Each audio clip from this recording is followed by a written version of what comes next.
Real estate में investment करना है और सोच रहे हो कि सेफ है या नहीं, रेरा के क्या क्या नॉर्म्स होते हैं, दुबई में इन्वेस्ट करना है कि नहीं ये भी सोचना बहुत जरूरी है, रेंट पे घर लोगे या उसको ओन करोगे, इन सारे पॉइंट्स के ऊपर एक डिटेल डिस्कशन हुआ है। इनफैक्ट ये भी बात हुई है कि बजट में हमें क्या एक्सपेक्ट करना चाहिए। सारे पॉइंट्स सीए आनंद जैन के साथ में एक अच्छा खासा लंबा डिस्कशन हुआ है। मेक श्योर कि आप आखिर तक देखें क्योंकि आपको इससे नॉलेज तो मिलेगा ही मिलेगा, अपनी इन्वेस्टमेंट स्ट्रैटेजी भी मिलेगी। So watch till the end. Let's begin the podcast. Anand, किसी को अगर सपोज रियल एस्टेट में इन्वेस्ट करना है और रियल एस्टेट आज की तारीख में एक ऐसा मार्केट हो गया है जो कि बहुत ज्यादा अट्रैक्टिव लोगों को लग नहीं रहा, वहां पे अट्रैक्ट करने के लिए या वहां पे इन्वेस्ट करने के लिए पहली चीज क्या सजेशन है कि इन्वेस्ट करना चाहिए, और दूसरी चीज अगर करना है तो किस लेवल पे करना चाहिए और कैसे करना चाहिए? देखिए, अभी जो रियल एस्टेट का मार्केट है, यू हैव सीन कि पूरे इंडिया के अंदर कहीं ना कहीं रियल एस्टेट मार्केट में थोड़ा डाउनफॉल आ चुका है। क्योंकि वो एक बबल था, it has got bust now. जो प्रॉपर्टी के रेट्स बढ़ना थे वो बढ़ चुके हैं और मार्केट अब स्टेबल है, सौदे बहुत कम हो रहे हैं। But those who are having a good capital in hand, they should enter in this market, क्योंकि कोई चीज 1 रुपए की थी तो 75 पैसे में अभी मिलने के लिए तैयार है बाजार के अंदर। तो जिनके पास कैपिटल रेडी पड़ी हुई है वो यहाँ पर इन्वेस्ट करें, because it is a safe and secure thing. लोग ऐसा बोलते हैं कि मेटल मार्केट बहुत तेजी से चल रहा है, मेटल मार्केट में अच्छा रिटर्न मिल रहा है, people are gaining huge amount out of that they are doing actually. हां, एब्सोल्युटली राइट, बट वहां पर रिस्क बहुत ज्यादा इन्वॉल्व है। But if we compare the real estate market तो यहाँ पर रिस्क बहुत कम होता है। तो ऑब्वियसली हमको रियल एस्टेट मार्केट में इंटर होना ही चाहिए। अभी दूसरा ये होता है कि कई लोग ऐसे हैं जिनके पास कैपिटल नहीं है, they are earning salary, handsome amount आ रहा है, सो वो अपना SIP के माध्यम से थोड़ा सेविंग करके, या उसके SIP नहीं भी हो, अपना सैलरी से ही कुछ लोन के माध्यम से इस तरह से अगर कुछ काम करते हैं तो भी एक अच्छी प्रॉपर्टी बनाई जा सकती है। Because what I have felt, 5 साल में प्रॉपर्टी का जो रेट होता है वो 60-70% बढ़ ही जाता है 5 साल में, 5 साल के अंदर। अभी आप देखेंगे इंदौर में कोई घर आपने 5 साल पहले लेने का सोचा होगा, यार ये प्रॉपर्टी मुझे 1 करोड़ में मिल रही है, आज वो प्रॉपर्टी 2 करोड़ से कम की नहीं मिलेगी आपको, आप सर्च कर लो। बहुत सारे एग्जांपल्स हैं। तो जितनी भी Tier 2 सिटीज हैं, Tier 3 सिटीज भी हैं, वहां पर ये चीज अब आ चुकी है कि प्रॉपर्टी के रेट्स बहुत ज्यादा फ्लक्चुएट हो चुके हैं। तो जब भी अगर हम लोग नियर फ्यूचर घर खरीदने का सोचते हैं, प्रॉपर्टी बनाने का सोचते हैं, तो मुझे ऐसा लगता है तुरंत इस चीज के अंदर इंटर हो जाना चाहिए।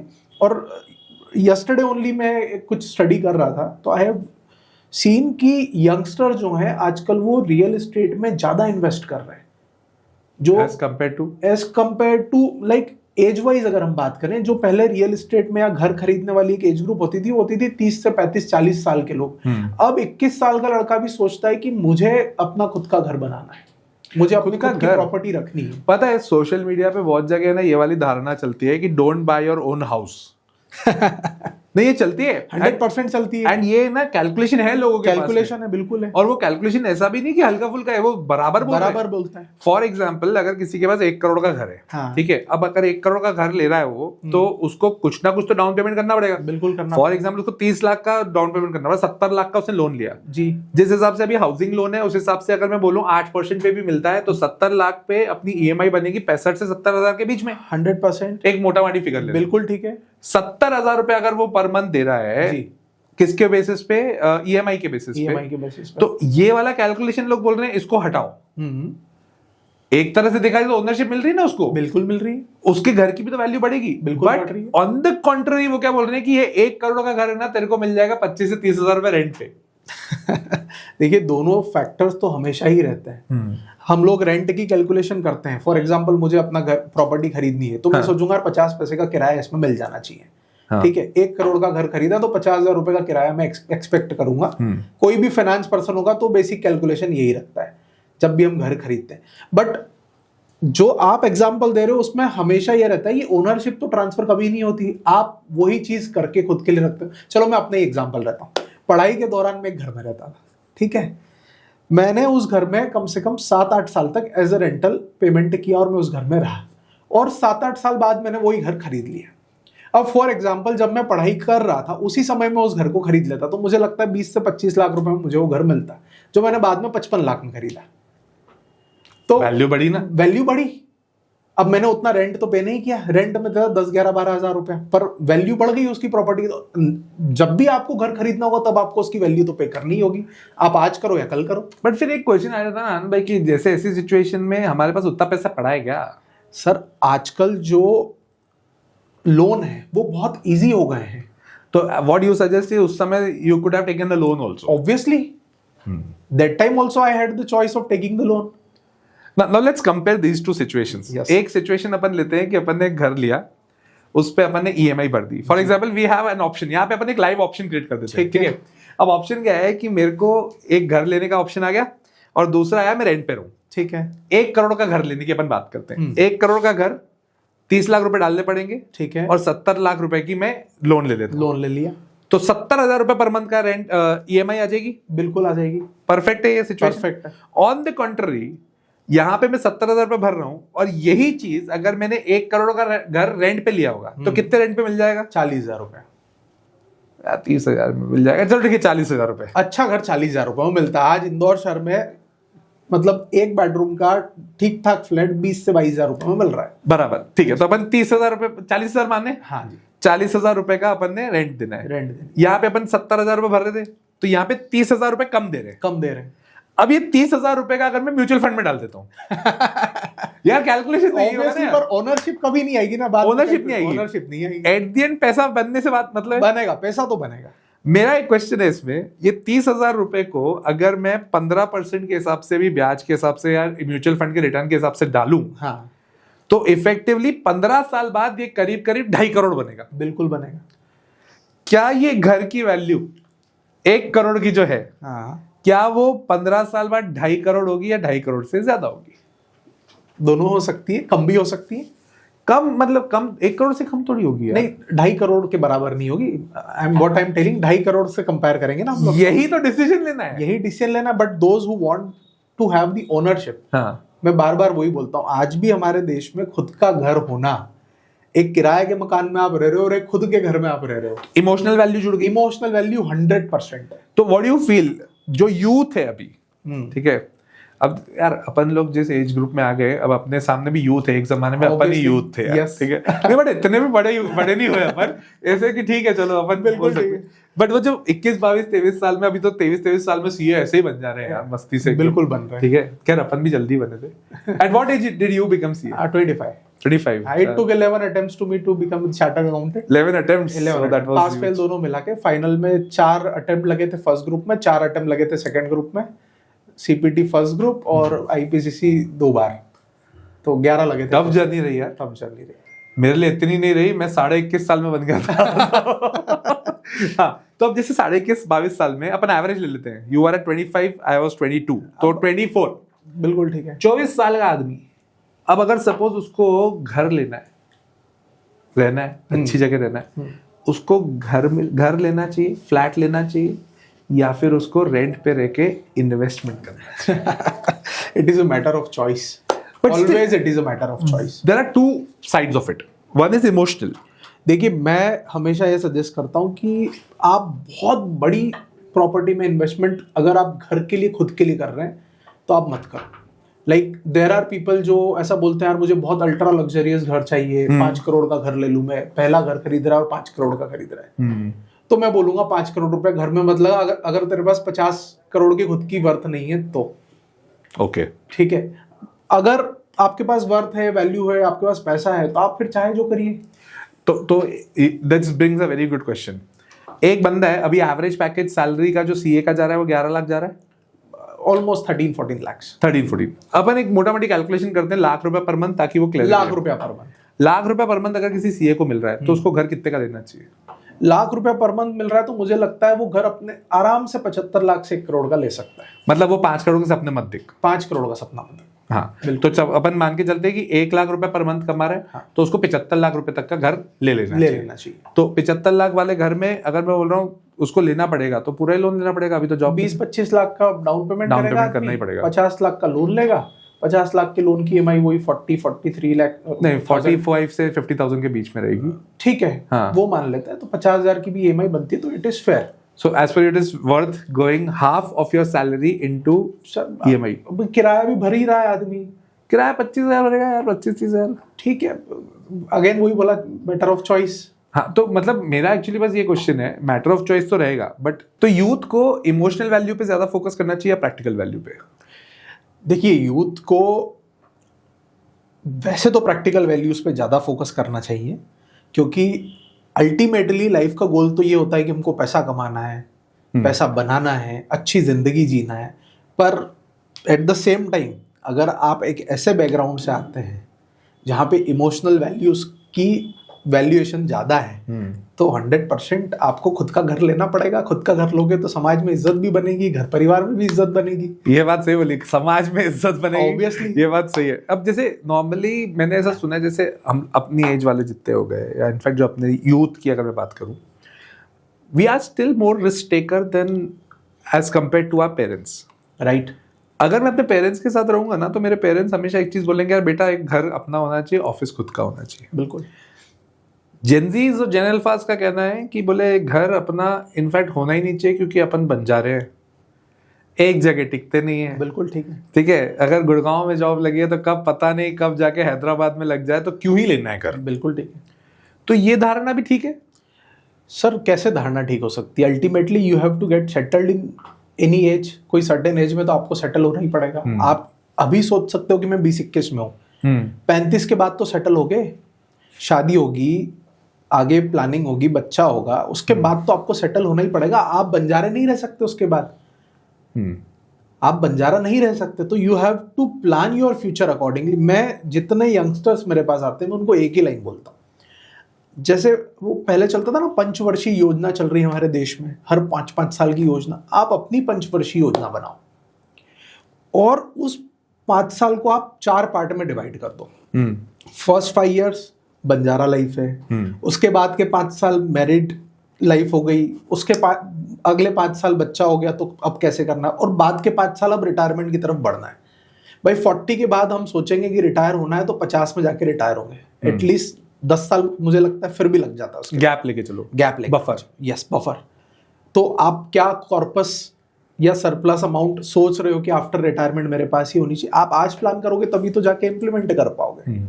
सो ये सारी प्लानिंग करने के बाद ही आगे बढ़ना चाहिए। हम ऐसा सोचे कि जीवन भर हम घुमक्कड़ रहेंगे, तो वो घुमक्कड़पन छोड़ना पड़ता है। ये घुमक्कड़ जो वर्ड है ना, ये एमपी का वर्ड है। एमपी का, ये एकदम मतलब ठेठ एमपी वाला वर्ड हो गया, घुमक्कड़।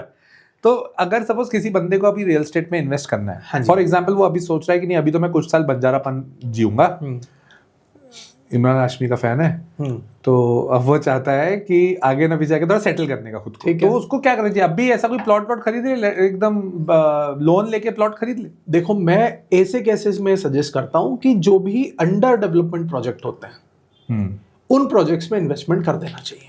अंडर डेवलपमेंट प्रोजेक्ट की बात हुई, जैसे मान लीजिए आज एक प्रोजेक्ट है जिसको डेवलप होने में 2 साल 3 साल लगने वाले हैं, मैं 10% अभी पैसा दूंगा, बुक कर लूंगा, फिर 1 साल के अंदर 30%, 20% जो भी अमाउंट देना है वो दे दिया, बचा हुआ 20-30 दे दिया, और लास्ट में हमने उसकी रजिस्ट्री करा ली, जो फाइनेंस लेना है वो ले ली। पंगा है इसमें, कितने सारे प्रोजेक्ट्स हैं जो ऑल ओवर इंडिया ऐसे फंसे हुए हैं, जो अंडर डेवलप्ड थे, वो अंडर डेवलप्ड अभी भी।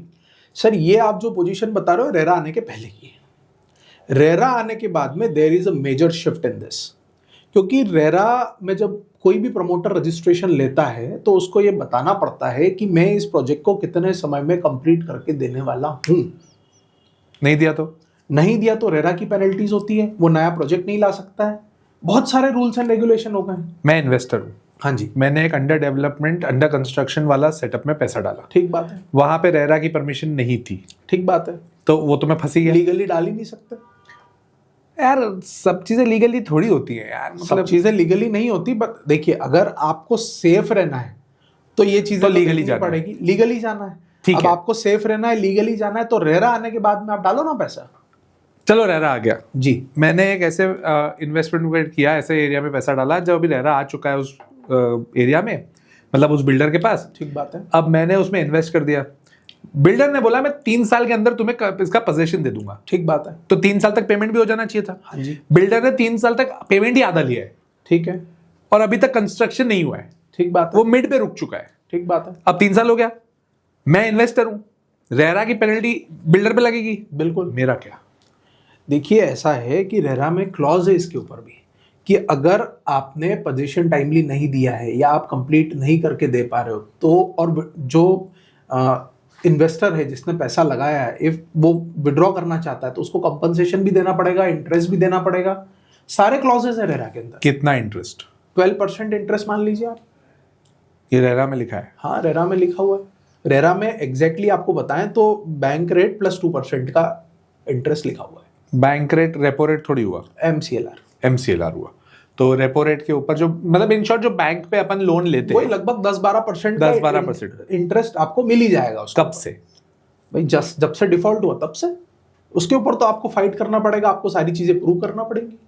यार ऐसे कितने सारे ऐसे प्रोजेक्ट्स हैं जहां पे एंड में जाके फिर सेटलमेंट होता है। देखिए सेटलमेंट हो रहा है वो सारी अपनी चीजें हैं, सेटलमेंट तो दोनों पार्टीज कर रही है ना। मियाँ बीवी राजी तो क्या करेगा काजी? तो फिर उसमें रेरा से कोई मतलब नहीं? उसमें रेरा से मतलब नहीं। तो फिर बिल्डर तो लॉबी मैं आपको सिंपली बताऊं, रेरा का इतना नकिल कसा हुआ है सभी लोगों के ऊपर। अभी मध्य प्रदेश की बात करें, इंदौर के अंदर कोई प्रोजेक्ट है, ए बिल्डर था, उसने इंदौर में एक प्रोजेक्ट लॉन्च किया और वो प्रोजेक्ट अगर टाइमली कंप्लीट नहीं किया और वो बी प्रोजेक्ट के लिए एप्लीकेशन लगाएगा तो उसको अप्रूवल के समय ये जस्टिफाई करना पड़ेगा कि डिले क्यों हुआ है, क्या कारण है, अदरवाइज नए प्रोजेक्ट का अप्रूवल ही नहीं मिलने वाला है।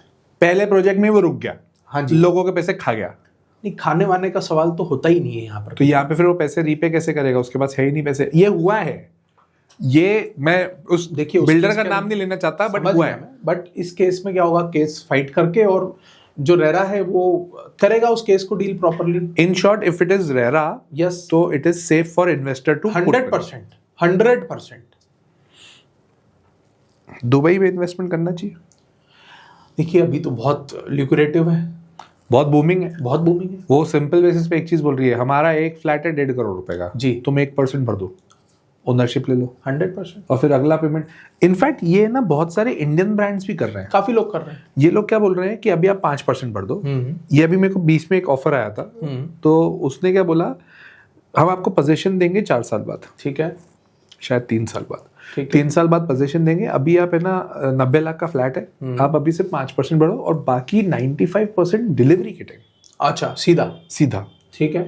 बट वो एक्सक्लूसिवली जो मैंने वेबिनार लिया था उन लोगों के लिए था।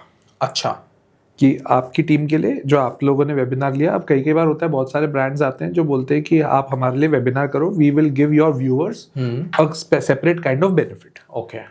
तो उसमें पहले क्या था कि आप अभी 20% भरो या 25% भरो, बाकी 75% हम आपको जो भरना पड़ेगा वो भरना पड़ेगा at the time of position. ठीक बात है। उसने मेरे लिए क्या किया, 5% बोला और 5% के बाद में बोला कि बाकी का आपका जो भी पोजीशन होगा, पोजीशन के टाइम पे आप बाकी पेमेंट करना। ठीक बात है। 4 साल, ठीक बात, 3 साल। तो ये वाली स्कीम दुबई की तो चली रही है। तो दुबई में इन्वेस्ट करना पहली चीज क्या सेफ है? 100% सेफ है, बहुत सारे लोग कर रहे हैं, बहुत सारे लोग कर रहे हैं, बट वो सेफ है? सपोज अभी मैंने एक चीज अपन न्यूज में भी पढ़ी थी कि government of India is asking for data from Dubai, कि दुबई में जिन जिन लोगों ने इन्वेस्ट किया है उनका डेटा बताओ, किस नाम से किया है, कैसे पेमेंट आया है। ठीक है, तो क्या ये फिर भी रूट सेफ है? देखिए पैसा तो रेसिडेंसी दे रहे हैं दुबई वाले, 7.5 ऐसा कुछ समथिंग अमाउंट, 7.5 लाख दिरहम्स का अगर आप इन्वेस्टमेंट करते हैं तो आपको रेसिडेंसी वो तो रेसिडेंसी मिल जाएगी, राइट। तो वो डेटा तो गवर्नमेंट ऑफ इंडिया के साथ शेयर होना ही होना है, वो तो होना है। तो आप अगर सोच रहे हैं ब्लैक मनी व्हाइट मनी वाला कुछ कंसेप्ट, जो मुझे आपकी बात से समझ आ रहा है, नहीं मेरा दिमाग में वो नहीं था, बट अगर उसको भी अपन कंसिडर कर लेते हैं, हाँ, तो वो तो आपका रिपोर्टेड होना ही है। तो आपको एक्चुअली इन्वेस्टमेंट करना है, जो भी पैसा आप वहां पर दे रहे हैं।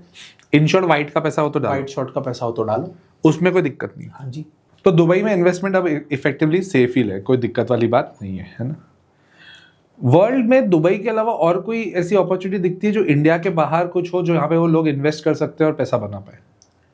बहुत सारी कंट्रीज में लोग जा रहे हैं, अभी तो सिंगापुर में जा रहे हैं, मलेशिया जा रहे हैं लोग, जो हमारे इंडियंस हैं, दे आर इन्वेस्टिंग देयर, काफ़ी पैसा बना रहे हैं। जो हमारे यहाँ के बच्चे हैं जो यूएस में जाके पढ़ाई कर रहे हैं, वो वहाँ पर अपना प्रॉपर्टी जो पैसा कमाते हैं, स्कॉलरशिप स्टाइपेंड वगैरह मिलता है, उसको इन्वेस्ट करके और अपनी प्रॉपर्टी बना रहे हैं, to have the like green card और वॉट एवर।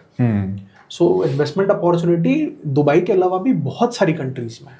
बट अगर मैं अपनी कंट्री पे हूँ तो जैसे अगर सपोज किसी के पास कोई कॉलोनी काटता है, जैसे अपन बोलते हैं कॉलोनी, एक तो ये मुझे आज तक समझ नहीं आया कॉलोनी काटते कैसे हैं, ठीक है, बट है ना टर्म तो ऐसे यूज होती है कॉलोनी काट रहे हैं, ठीक है। तो जो कॉलोनाइजर्स जितने होते हैं ये नॉर्मली जो जमीन लेते हैं वो किसान की लेते हैं, तो इनके जो एग्रीमेंट होते हैं वो कैसे होते हैं? फॉर एग्जाम्पल मैं किसान हूँ, आप बिल्डर हो, अब आपने बोला कि यार चलो तुम्हारी जमीन है तो आप मेरी जमीन खरीद लोगे और फिर आप अपनी कॉलोनी काटोगे। देखिए, दो तरह का कंसेप्ट होता है। फर्स्ट कॉन्सेप्ट इज कि आप एक फार्मर है, आप किसान है, आपकी ज़मीन है और मैं एक डेवलपर हूँ, तो मैंने आपसे आउटराइट सौदा कर लिया कि आपकी ज़मीन है, मैं इसको खरीद लेता हूँ और इसके ऊपर कॉलोनी आ जाएगी, तो मैं आपकी ज़मीन का जो भी रेट होगा, आपने बोला इतना बीघा के हिसाब से या एकड़ के हिसाब से मैं प्राइस लूँगा, मैंने आपको पे कर दिया, फिर अपनी कॉलोनी मैंने डेवलप कर दी। एक ये कॉन्सेप्ट हुआ।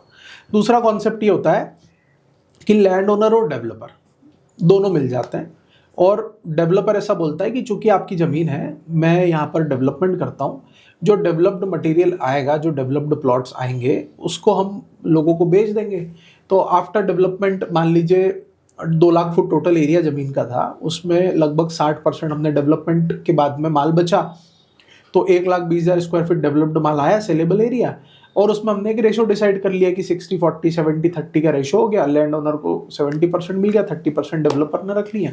इस तरह के एग्रीमेंट हो जाते हैं, जॉइंट डेवलपमेंट एग्रीमेंट। हाँ, इसको जॉइंट डेवलपमेंट भी बोल सकते हैं, डेवलपमेंट एग्रीमेंट भी बोल सकते हैं, डिपेंडिंग अपॉन द टर्मिनोलॉजी। अब ये यहाँ पर बहुत बड़ा प्रॉब्लम है from the point of view of taxation. नहीं, टैक्सेशन तो अपनी जगह पे ठीक है कि अपन टैक्सेशन ले लिया, तो अभी इस फंडे का मतलब क्या हुआ कि मैं किसान हूँ, हाँ, आपने बोला मैं कॉलोनाइजर हूँ, हम लोग मिलके काम करेंगे। अब जो भी एग्रीमेंट होगा, मेरे को आपने बोला कि इस जमीन के ऊपर मैं अभी कॉलोनी काट रहा हूँ जी, तो मेरे को रेवेन्यू कैसे मिलेगा? जॉइंट डेवलपमेंट एग्रीमेंट में, नॉर्मल एग्रीमेंट में तो मैं किसान हूँ, मैंने पैसे दे दिया, जमीन दे दी। क्या होता है इसमें, एरिया बांट लेते हैं। मान लीजिए 1 लाख स्क्वायर फीट माल डेवलप होकर आया, तो 1 लाख स्क्वायर फीट माल को हमने बांट लिया कि 70,000 स्क्वायर फीट ये रहेगा, 30,000 फीट इनका रहेगा, और हमने प्लॉट भी डिस्ट्रीब्यूट कर लिए। ओके। आफ्टर रेरा बस एक चैलेंज ये आता है कि there will be a designated account, तो पैसा पूरा उस अकाउंट के थ्रू ही रूट होता है।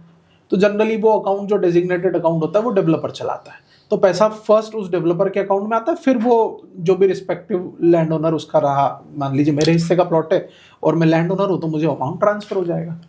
तो ये वाया रेरा अकाउंट ही होगा, वाया रेरा अकाउंट ही होगा। तो इससे एक कॉन्सेप्ट समझ में आता है मेरे को कि जब हम पढ़ते थे, अपन सब पढ़ते थे, तो एक कॉन्सेप्ट होता था इनकम टैक्स में, rural agricultural land in India. हाँ, जिसमें हम लोग बोलते थे 4 वर्ड्स आ गए। रूरल मतलब गांव की जमीन होनी चाहिए, लैंड होनी चाहिए, हाँ, एग्रीकल्चरल होनी चाहिए, हाँ, और इन इंडिया होनी चाहिए। 4 पॉइंट, बिल्कुल ठीक है। अब ये 4 पॉइंट अगर हुए तो वो कैपिटल असेट नहीं है। तो अगर मैं किसान हूं, मैंने अपनी आपको लैंड बेच दी या जॉइंट डेवलपमेंट एग्रीमेंट भी कर दिया, which is considered as sale, तो उसमें जो सेल नहीं कंसीडर होता जॉइंट डेवलपमेंट एग्रीमेंट, तो फिर उसमें किसान को जो पैसा मिलेगा वो क्या है?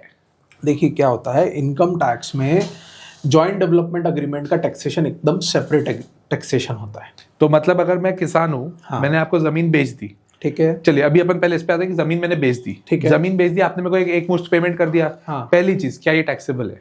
अगर वो आपकी जो जमीन है वो डेफिनेशन के अंदर फॉल करती है, 8 किलोमीटर और 2 किलोमीटर का जो कंसेप्ट होता है, उसमें अगर वो आती है, उस क्षेत्र के बाहर जाती है, तो वो एग्रीकल्चर लैंड की डेफिनेशन में आएगी और तो एग्जम्प्ट कहलाएगी। अगर उस डेफिनेशन में नहीं आ रही है देन टैक्सेशन का ट्रीटमेंट होगा। बट आम धारणा जो है वो ये होती है कि यार ये खेती की जमीन है तो इसके ऊपर कोई टैक्स लगता ही नहीं है, ये आम धारणा है, जबकि ऐसा होता नहीं है। आपको ये चेक करना पड़ेगा कि वो रूरल एग्रीकल्चर लैंड है या नहीं है। Same applies to joint development agreement. Joint development agreement के केस में क्या होता है, लैंड ओनर और डेवलपर दोनों ने मिलकर एक अग्रीमेंट कर लिया। उस अग्रीमेंट के अंदर जब कंप्लीशन सर्टिफिकेट आ जाता है, at the time of completion certificate, उस पूरी टाउनशिप के ऊपर टैक्सेशन देना होता है, चाहे आपने बेचा है या नहीं बेचा है। किसको देना होगा? लैंड ओनर को देना होगा। तब वो रूरल एग्रीकल्चर लैंड है ही नहीं जी, तब उसके ऊपर टैक्स लगना है, मतलब लगना है। हाँ जी, रूरल एग्रीकल्चर लैंड नहीं है तो उसके ऊपर टैक्सेशन लगेगा। अब यहाँ पर भी बहुत सारी मेथडोलॉजीज हैं टैक्स को सेव करने की, बहुत सारी स्कीम्स है within 4 corner of the taxation system. आप इलीगल कुछ भी नहीं कर रहे हो, but there are many legal ways. जैसे आप स्टॉक में कन्वर्ट कर लेते हैं अपनी कैपिटल असेट को, अगर वो कैपिटल असेट ही नहीं है तो कैपिटल गेन के प्रोविजन नहीं लगेंगे। So there are multiple things.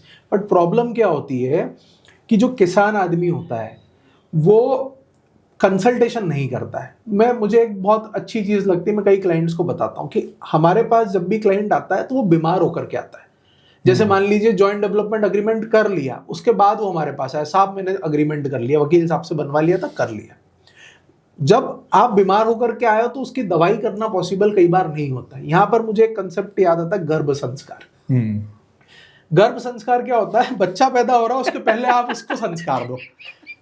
तो आप अग्रीमेंट कर रहे हो, उसके पहले अपने एडवाइजर से एडवाइस लो कि अग्रीमेंट में क्या चीजें होनी चाहिए। मैं आपको बहुत छोटी छोटी चीजें बताता हूँ। जॉइंट डेवलपमेंट अग्रीमेंट और डेवलपमेंट अग्रीमेंट दोनों सुनने में ऐसा लगता है अलग अलग है, पर हमारे यहाँ जितने जेडीए बनते हैं जॉइंट डेवलपमेंट एग्रीमेंट, वो होते हैं डेवलपमेंट एग्रीमेंट।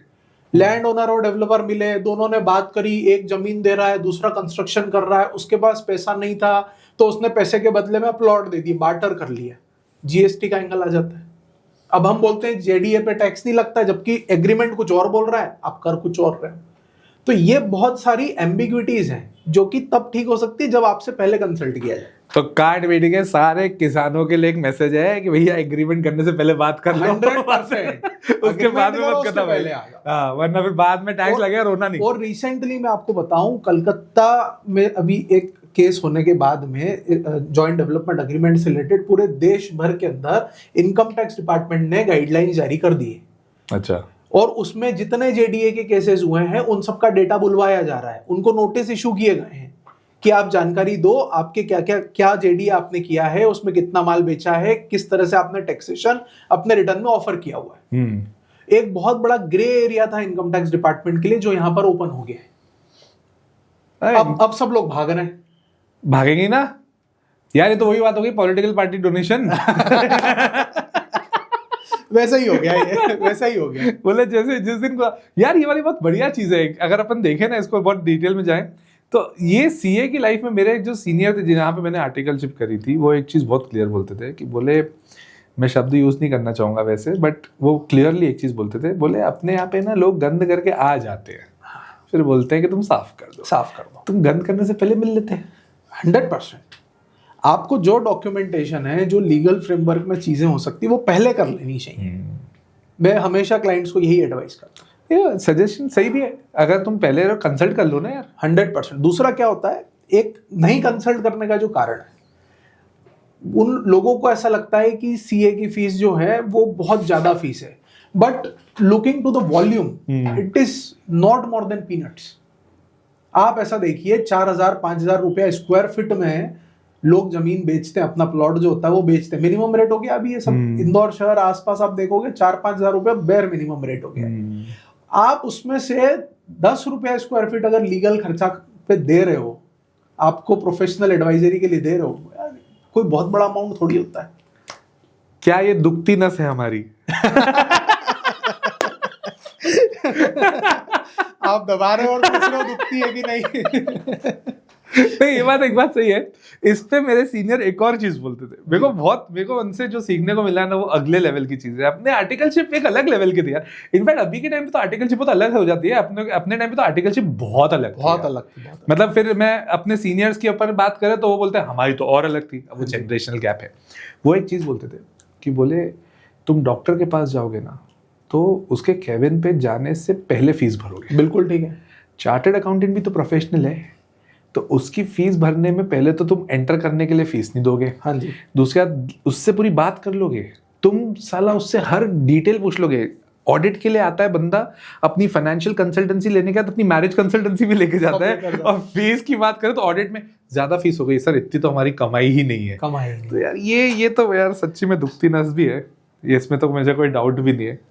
बट क्या अच्छा, तो ये अपन वापस रियल स्टेट पे आते हैं। तो रियल स्टेट में रेरा के आने से पहले और रेरा के आने के बाद क्या इन्वेस्टर लॉबी के लिए ये पॉजिटिव हुआ है? बहुत पॉजिटिव हुआ है। अभी क्या होता है कि पहले प्री रेरा की अगर हम बात करें, आपने सुना होगा एक ही डायरी 10-10 लोगों को बिक जाती थी। एक जमीन का सौदा किया, प्रॉपर्टी ली, उसको बेचा, उससे जो पैसा आया उससे नई प्रॉपर्टी बनाई, उसको भी बेच दिया। पिछले 5-7 सालों में आपने इस तरह की चीजें बिल्कुल नहीं सुनी होगी। ये इन्वेस्टर लॉबी जो है, या हम बात करें जो एक्चुअल होम बायर्स हैं, उन सभी लोगों को एक बहुत बड़ा प्रोटेक्शन रेरा आने के बाद में मिला है। टाइमलाइन ने सुधर गई है, quick disposal of the cases है, एवरीथिंग इज ट्रांसपेरेंट। आप बॉम्बे बैठे हो और आपको इंदौर में आज इन्वेस्टमेंट करना है किसी प्रॉपर्टी में, आप बिना प्रॉपर्टी विजिट किए भी रेरा की वेबसाइट से सारे डॉक्यूमेंट देखकर ले सकते हो। तो समझ भी तो आया किसी को रेरा के डॉक्यूमेंट देख के। सर देखिए, फिर अगेन वही बात है, आप 50 लाख का घर खरीद रहे हो, 5,000 रुपए लोकल सीए को आप कंसल्टेंसी फी प्रोवाइड करो ना, ड्यू डिलिजेंस करके देंगे वो आपको। That can be done. मैं सोच रहा हूँ कि कौन देगा वैसे। नहीं देते हैं, हम लेते हैं। ये अगेन वही बात है कि अच्छा बोले हम लेते हैं, हम तो लेते हैं। ठीक है, दैट इज गुड। तो इससे कॉलोनाइजेशन बढ़ा है 100% बढ़ा है, क्योंकि अब इन्वेस्टर भी सोचता है कि चल रेरा एग्रीमेंट है, रेरा अगर इसने किया हुआ है, रेरा के कंप्लायंस किए हुए हैं तो इट इज सेफ, तो वो भी बिजनेस इससे काफी बड़ा ही है। 100% बिजनेस बढ़ा है। फिर- छोटे छोटे शहरों में टाउनशिप्स ओपन हो गई है। फिर अभी पिछले 1-1.5 साल से आपको क्या लगता है, क्या कारण है जिसके कारण रियल एस्टेट का मार्केट बैठा हुआ है? देखिए, मुझे जो लगता है there are 2 major reasons. First, जो रेट्स प्रॉपर्टी के थे, आप अभी भी ऐसा देखेंगे, ये रियल एस्टेट का जो मार्केट है वो स्ट्रक्चर्ड जो टाउनशिप्स थी उनके ऊपर नहीं बिगड़ा है, ये ज्यादा बिगड़ा है कच्ची जमीनों के ऊपर ही। 50 लाख की जमीन थी जो 2 करोड़ 2.5 करोड़ के बबल में कन्वर्ट हो चुकी थी, ये उनके कारण बड़ा शिफ्ट आया है। आज भी जिस व्यक्ति को खुद के घर की जरूरत थी, या जो फाइनल स्टेज का, लास्ट स्टेज का होम बायर था, जिसको अपना घर चाहिए था, वो अपना घर आज भी खरीद रहा है। जिस जगह खरीदना है, जिस टाउनशिप में खरीद रहा है, वहीं खरीद रहा है। ये कच्ची जमीनों के जो भाव बढ़े हैं, स्पेशली टियर 2 टियर 3 सिटीज तक जो चला गया है, ये एक बड़ा चैलेंज है। दूसरा, रियल एस्टेट मार्केट को हमेशा से ऐसा माना गया है कि ये बहुत सेफ वे है कोई भी इन्वेस्टमेंट करने के लिए। पर अभी जो हम बोलेंगे जेनजीज की बात करें या जो नई जनरेशन है उनकी बात करें, they are more like looking towards the return oriented investment. आप मेटल मार्केट की बात करो, आप स्टॉक मार्केट की बात करो, या कोई और मीन्स की बात करो जहां पर रिटर्न रियल एस्टेट के कंपैरिजन में बहुत हाई है, तो लोग अभी वहां इन्वेस्टमेंट कर रहे हैं। इसलिए पैसा जो है बाजार से तो ऐसा मान सकता हूँ कि लोग रियल एस्टेट से निकाल के गोल्ड सिल्वर में डाल रहे हैं। हम मान सकते हो, गोल्ड सिल्वर में डाल रहे हैं, स्टॉक्स में डाल रहे हैं, कॉपर खरीद रहे हैं भाई, कॉपर खरीद रहे हैं। कॉपर मैंने देखा अभी सोशल मीडिया पे, कॉपर की वो आ गई है बार्स, कॉपर की बार्स आ गई हैं, स्टोरेज बुक हो रहे हैं। हाँ, हो रहे हैं गोडाउन्स गोडाउन्स हो रहे हैं जहाँ पर कॉपर खरीद कर रखी जा रही है। भाई, ये क्या ₹1 होने वाला किलो है? पे गोडाउन बुक हो जाता है, हाँ, और रख रहे हैं वहां पर आराम से। ये खतरनाक चीज है यार, इफेक्टिवली। पर यही है कि लॉन्ग टर्म नहीं है, this all are short term means पैसा बनाने का। लॉन्ग टर्म फिर क्या सोचना चाहिए रियल एस्टेट? देखिए, लॉन्ग टर्म के लिए रियल एस्टेट सेफेस्ट। आप लॉन्ग टर्म से सिक्योरिटी मार्केट में इन्वेस्टमेंट कीजिए, म्यूचुअल फंड लीजिए, इक्विटी शेयर्स लीजिए। आप लॉन्ग टर्म में, आप गोल्ड और सिल्वर की अगर हम बात करें, गोल्ड हमेशा से लॉन्ग टर्म में अच्छा रिटर्न देने वाला मानता हूं मैं। 5-6 साल पहले अगर हम बात करें, गोल्ड का रेट 40,000 था 6 साल पहले। अरे अभी 7-8 महीने पहले ही 70-80 हजार के वहां पे 80,000 था। आप तो मानो 5 साल 6 साल पहले 40,000 था, आज लगभग 1.5 लाख के आसपास। लगभग आप देखो, तो गोल्ड हमेशा से सेफेस्ट जोन है। What do you feel, government का क्या इंटेंशन होता है जब इस तरह से मार्केट चलता है, इकोनॉमी चलती है, गोल्ड और सिल्वर में भी पागलपन चल रहा है, तो गवर्नमेंट का क्या रोल रहता है इसमें? देखिए, गवर्नमेंट कंट्रोल तो प्राइस को कर नहीं सकती, because it is all regulated through international and global scenario. अभी वॉर की सिचुएशन जैसे ही बनी, तो अगेन सिक्योरिटी मार्केट और कैपिटल मार्केट से लोग पैसा विड्रॉ करके गोल्ड और सिल्वर में डालेंगे। इट इज फिजिकली अवेलेबल, आपके पास पड़ा हुआ है, एवरीथिंग इज सिक्योर्ड। तो इसमें बहुत ज्यादा इंटरवेंशन सिर्फ इंडिया एज ए कंट्री तो नहीं कर सकता, जो मुझे लगता है, और ना ही कोई टैक्सेशन में बहुत ज्यादा बड़ा इम्पैक्ट गोल्ड और सिल्वर को लेकर हमारे देश में ऐसा कोई कानून है। तो आपके हिसाब से टैक्सेशन भी इंडिया में जो है वो वाजिब है, ज्यादा है या कम है? अभी तो ठीक ठाक रेट चल रहे हैं, जो टैक्सेशन वाजिब रेट। तो अभी बजट आने वाला है। हाँ जी। तो आपके हिसाब से as a common man what should be the expectation from the budget? देखिए 3-4 चीजें जो मुझे लगता है अभी बजट से एज ए कॉमन मैन हम बात करें, सबसे पहला ये कि चूंकि हम रियल एस्टेट पे ज्यादा बात किए, तो अभी भी आप देखो सेक्शन 24B के अंदर जो इंटरेस्ट का डिडक्शन मिलता है हमको, इट इज 2 लाख ओनली। अब 2 लाख की लिमिट ये सालों से चल रही है, और घर की जो कॉस्टिंग है वो बहुत बढ़ चुकी है, आपका जो इंटरेस्ट पोर्शन है EMI का वो काफी बढ़ चुका है। तो लुकिंग टू दैट मुझे ऐसा लगता है कि ये 2 लाख की जो लिमिट है इसको 3 लाख या 4 लाख रुपए तक ले जाना चाहिए। एक तो ये हो गया। दूसरा, जो आपका मेडिकल इंश्योरेंस है, इस तरह की चीजें, उसके ऊपर लिमिट को थोड़ा बढ़ाकर 1 लाख तक कर देना चाहिए। बट अभी कहाँ मिलेगा न्यू रिजीम में? न्यू रिजीम में नहीं मिलेगा, पर आप जो ओल्ड रिजीम वाले हैं वो तो अभी भी है ही, ओल्ड पीपल। बट अभी जिस हिसाब से न्यू रिजीम के रेट्स है, डू यू फील लोग ओल्ड रिजीम में भरेंगे? कर रहे हैं, कुछ लोग कर रहे हैं, अभी भी कर रहे हैं, दे एनालाइज इट और वो अकॉर्डिंगली करते हैं। तो ऐसा कुछ उम्मीद है कि न्यू रिजीम में इस तरह के डिडक्शन से लोग देना चालू करें? जो स्टैंडर्ड डिडक्शन है उसको थोड़ा बढ़ा देना चाहिए, जो न्यू रिजीम भी है। हाँ, न्यू रिजीम में भी है, सैलरी क्लास के लिए भी है, तो उसको बढ़ा देना चाहिए। आर वी एक्सपेक्टिंग दिस, या ये अपना थॉट प्रोसेस है? नहीं एक्सपेक्ट, ये लंबे टाइम से है और ये होना भी चाहिए। एक बड़ा चेंज जो मुझे लगता है, एक सौतेला भाई जो है हमारा, पार्टनरशिप फर्म्स और LLP, जिनके ऊपर 30% का टैक्स रेट है। कंपनीज पे 22% ले रहे हो आप, पार्टनरशिप LLP पे 30%। यार ये बहुत दुख की बात है वैसे, पर अगर जैसे अपन देखें ना, कंपनीज पे आता है 22% आता है। एक ने पार्टनरशिप फर्म बनाई, वो पार्टनरशिप फर्म मेरा क्लाइंट निकला, वो क्लाइंट बोलता है, बोले सर हमने ना अपना बिजनेस सोल प्रोप्राइटरशिप से आगे लेके जाना है। बाय डिफॉल्ट अपन भी बोलते हैं सोल प्रोप्राइटरशिप से पहले पार्टनरशिप बना ले, उसमें कंप्लायंस बहुत ज्यादा नहीं होता, नहीं तो फिर LLP बना ले, LLP के बाद फिर अपन कंपनीज पे जाते हैं। अब कंपनी 22% बढ़ रही है, ये 30% बढ़ रहा है, 100%। तो ये लॉन्ग अवेटेड है, दिस इज लॉन्ग अवेटेड, और ये कर देना चाहिए। साथ ही हम ऐसे बात करें ईज ऑफ डूइंग बिजनेस या जो प्रोसेस है उसको इजी करने के लिए, अब आप देखो जो रेसिडेंट इंडियन है, लगभग 40 अलग अलग सेक्शंस में 0.1% से लेके 30% का TDS डिडक्ट होता है 40 सेक्शंस के अंदर। क्या जरूरत है इतने सारे रखने की? बट वो न्यू इनकम टैक्स में भी इतने सेक्शंस हैं क्या? हाँ जी, उसको सिंप्लीफाई कर देना चाहिए। तो सिंप्लीफाई ऐसा बोला तो है कि न्यू इनकम टैक्स को सिंप्लीफाई कर देंगे, पर ये रिपोर्टिंग पॉइंट ऑफ व्यू से है ना, तो इनको हटाकर हम और जितना कर सकते हैं वो कर दें। तो इन शॉर्ट अगर मैं बोलूं कि बजट से एक्सपेक्टेशन है, एक तो स्टैंडर्ड डिडक्शन बढ़ा दो, पार्टनरशिप का टैक्स रेट कम कर दो, बिल्कुल। Corporate tax rate, corporate tax rate ठीक है, ठीक है, हाँ, ठीक है, इंटरेस्ट का रिडक्शन और दे दो। हाँ जी। मेरा तो मैंने जो ओल्ड रिजीम के डिडक्शन है बेचारों को दे दो ठीक है, बट उसके बाद में ये अलग बात है, सरकार ही अपने पे आ जाएगी, क्यों हम टैक्स ही नहीं लें। देखिए टैक्स बेस काफी बढ़ गया, ये ज्यादा इंपॉर्टेंट है, और मुझे लगता है यही विजन था गवर्नमेंट का भी, कि सबसे पहले जो रिटर्न फाइलर्स है उनका नंबर बढ़ा है। आप देखिए रिटर्न फाइलर्स पिछले 5 साल में किस तेजी से बढ़ा है, 10.4 करोड़ हो चुके हैं। यस। एक बात बताओ यार, CA में हम लोग अभी एक नया नॉर्म चालू हो रहा है कि CA लोग भी अपनी मार्केटिंग कर सकते हैं। हाँ जी। फर्स्ट ऑफ ऑल अपने को CA बने में कितना, आपको CA बने में कितना टाइम लगे? 10 साल, मेरे को 14-15 साल होने को आ गए।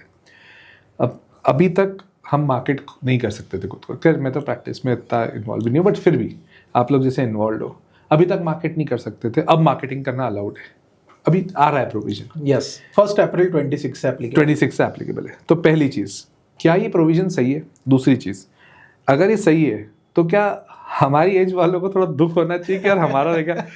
तीसरी चीज़, जो अपने सीनियर हैं वो तो बेचारे पूरा घीस के खत्म हो गए मतलब in due respect, 100 now if new Gen Z CA comes into the picture, he will market himself like anything. Right. हम लोग ठीक है, अभी अपनी एज है, अपन सब कुछ कर सकते हैं, और जो ओल्ड सीरीज है उनके लिए what is your thought process? देखिए इंडियन CA जो हैं, या हम बात करें हमारे इंस्टीट्यूट की, तो हमारा कोड ऑफ एथिक्स जो है, आई थिंक 1964 से we have our own code of conduct ICI का।